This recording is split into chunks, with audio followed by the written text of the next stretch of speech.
Hi friends, ఆ రోజుకు ఒక మంచి మాటలో ఈరోజు మరొక జీవిత సత్యం. ఎవరిని పడితే వారిని అడగకూడదండి. ఎదుటి మనిషిని ఏదైనా అడిగినవాడు సగం చనిపోయిన వాడితో సమానమని, అలాగే ఎవరైనా తన ముందు చేయి చాచితే లేదు అన్నవాడు పూర్తిగా చనిపోయిన వాడితో సమానమని అంటారు. దీని గురించి మరింత వివరంగా తెలుసుకుందాం ఈరోజు. బాల్యం నుంచి మనిషి ఎదిగిన కొద్దీ కోరికలు పెరుగుతూ ఉంటాయి. వాటిలో మంచివి ఉంటాయి, చెడువి ఉంటాయి. కొన్ని ధర్మబద్ధమైనవి, కొన్ని అనైతికమైనవి. ఈ కోరికలు తీర్చుకోవటానికి ఎన్ని పథకాలు వేస్తాడో, ఎన్ని దారులు వెతుకుతుంటారో చెప్పలేం. ప్రతి కోరిక సుఖమిస్తుందని భ్రమపడుతూ ఉంటారు. శ్రమ పడకుండా కోరికలు తీరాలని తాపత్రయపడుతుంటారు. ఎవరి వలనైనా కోరికలు తీరకపోతే ఇక దేవుడు వెంట పడతారు. కోరికల విలువను బట్టి మొక్కులు చెల్లిస్తుంటారు. ఒక కోరిక తీరగానే మరొకటి పుట్టుకొస్తుంది. దానికోసం మళ్ళీ మళ్ళీ మొక్కుతారు. కోరికలు తీరడం కోసమే తీర్థయాత్రలు చేస్తుంటారు. టెంకాయలు కొడతారు. అర్చనలు, అభిషేకాలు, యాగాలు, ప్రదక్షిణలు, దక్షిణలు, నోములు, వ్రతాలు, ఉపవాసాలు ఇలా ఎన్నెన్నో చేస్తుంటారు.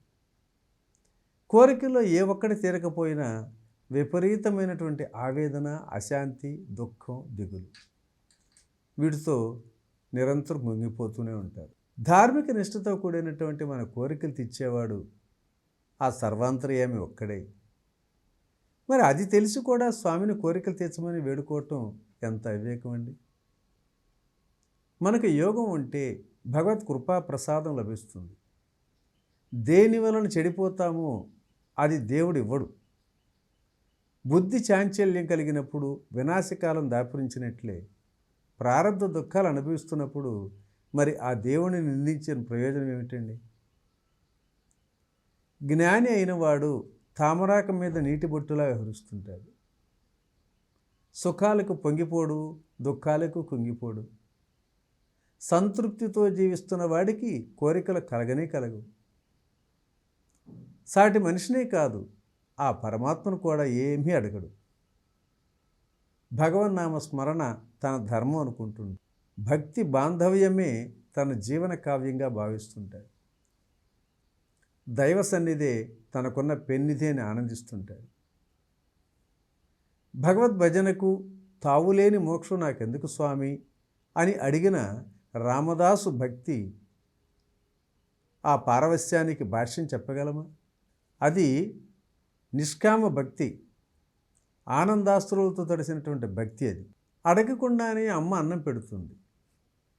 అడగకుండానే నాన్న హితవు నడతా చెప్తూ ఉంటాడు. అడగకుండానే గురువు బోధిస్తాడు. మరి మానవ జన్మకు ఇంతకు మించింది కావాల్సిందేముందండి? దారి కనపడింది. ప్రయాణం చేయటం, గమ్యం చేరటం మన బాధ్యత.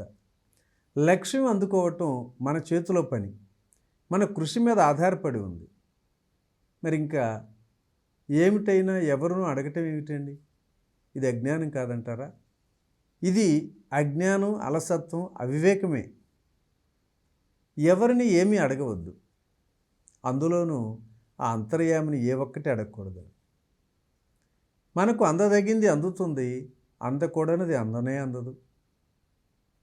అందుకే అంటాడు హిందీ కవి రహీం, ఓ మనిషి, ఏది శాశ్వతం కాదు అని తెలిసి కూడా దేనికోసమో ఈ ఆరాటం పోరాటం, దేనికోసమో ఈ ఆరాటం పోరాటం, ఏమి మూటగట్టుకు పోవటానికి మాట పట్టింపులు, ఏమి బావుకోవటానికి అసూయ ద్వేషాలు, ఎవరి కోసం ఈ నటనతో కూడిన జీవితాలు, కోటలు కట్టినా కాటికే, కూట్లు కూడబెట్టినా కూటికే, జగమెరిగిన సత్యం, మార్చలేని నిజం అన్నీ ఉన్నా ఇంకా ఇంకా కావాలని పరితపిస్తుంటావే, అన్నీ తెలిసిన మూర్ఖత్వంతో ప్రవర్తిస్తుంటావే.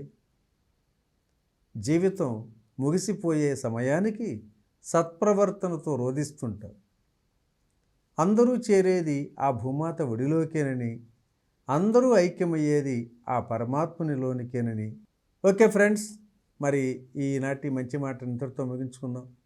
రేపటి రోజుని మరొక జీవిత సత్యం ద్వారా కలుసుకుందాం. Okay, thank you. ఇట్లా మీ రామిరెడ్డి, మానస సరోవరం.